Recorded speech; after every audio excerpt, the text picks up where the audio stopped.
शक का कोई इलाज नहीं होता।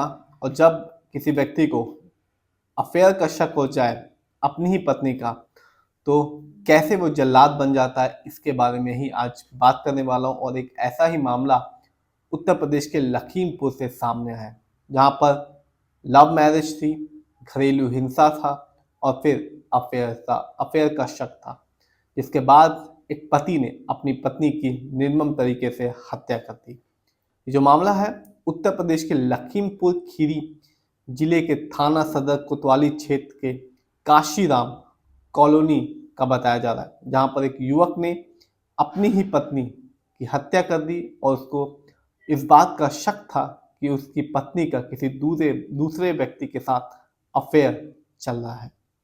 इस शक में उसने अपनी ही पत्नी की 13 साल की मासूम बेटी के सामने गले में चाकू मारकर हत्या कर दी। तो ये जो निर्मम हत्या है वो बहुत ही निर्मम है, क्योंकि उसने अपनी ही 13 साल की बेटी के सामने उसी की माँ की हत्या कर दी, उसी के पिता ने। तो एक मासूम पे क्या गुजरी होगी ये बता पाना भी मुश्किल है।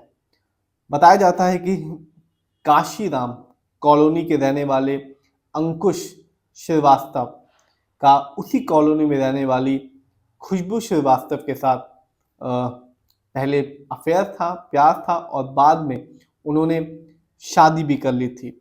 और बताया जाता है कि उनके 3 बच्चे भी थे, लेकिन आरोपी आए दिन अपनी पत्नी के साथ मारपीट करता था, शराब पीने के बाद गाली गलौज करता था और मारपीट भी करता था।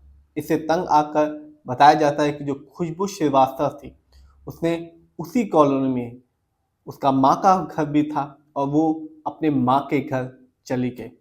और इसके बाद जो उसका पति था अंकुश श्रीवास्तव, उसको इस बात का शक हुआ कि वो ससुराल में किसी दूसरे व्यक्ति के साथ अफेयर कर रही है।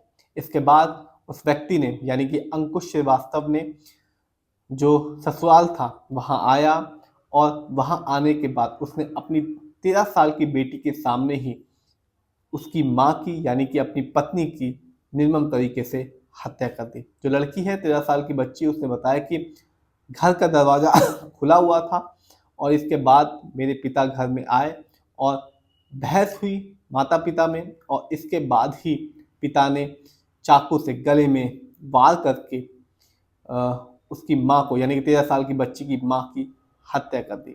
तो एक छोटे से शक ने एक अच्छे परिवार का पूरा जीवन बर्बाद कर दिया। इसमें पत्नी की तो मृत्यु हो ही गई है। अब जो व्यक्ति है अंकुश श्रीवास्तव, उसके बारे में बताया जा रहा है कि पुलिस ने उस व्यक्ति को गिरफ्तार कर लिया है, और जो भी कानूनी कार्रवाई होगी उसके बाद उसको जेल भेज दिया जाएगा। तो एक पूरा अच्छा भला पूरा परिवार एक छोटे से शक की वजह से बर्बाद हो गया। 2 परिवारों का अंत हो गया, और अब जो उनके 3 बच्चे हैं उनका जो भविष्य है वो भी अंधकार में हो गया। तो जो शक नाम की चीज़ होती है उसका कोई भी इलाज नहीं होता, और कभी कभी ये शक क्राइम का शकल भी ले लेता है।